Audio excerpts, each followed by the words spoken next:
Hello guys, আমি ঈশা। আজকের ব্লগটা এখান থেকেই স্টার্ট করব। প্রায় বিগত 1 মাস পর আমি ভিডিও করছি। আচ্ছা, কথা পরে হবে, আগে ওয়েদারটা দেখিয়ে দিই।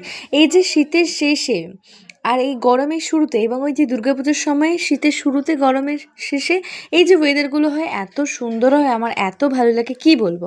এখন এই জলটা আমাকে খেয়ে শেষ করতে হবে, কি আর বলবো, মানে আমি তো ভেবেই পাচ্ছি না আমি কি করে শেষ করব। তারপরে এখন প্রসাদ খেতে চলে এলাম, ব্রাশ করা হয়ে গেছে, এখন প্রসাদটা খাবো। আমার একটা বন্ধু এসেছিল, তাদের মামার বাড়ি ওখানে পুজো ছিল, সে প্রসাদ দিতে, তো সেই হরি ঠাকুরের প্রসাদই এখন ভোরবেলা নয়, এখন বেলা হয়ে গেছে, এখন খাবো। আসলে সকাল সকাল হরি ঠাকুরের নাম জপ করে প্রসাদ খাওয়াটা অনেকে একটা শুভর দিকে লক্ষণ করে, তাই আমি আজকে দিনটাকে শুভ করতে এই কাজটা করলাম। এমনিতেও আজকে কি একটা আছে, আজকে দিনটা খুবই শুভ, তাই ঠাকুরের নাম নিয়ে আমি খেয়ে নিলাম। তারপরে সকালবেলা চলে এলাম আমি গাছে জল দিতে। জল দিয়ে দিয়ে এখন ভিডিওটা এন্ড করলাম। ভালো লাগলে লাইক করে দিই।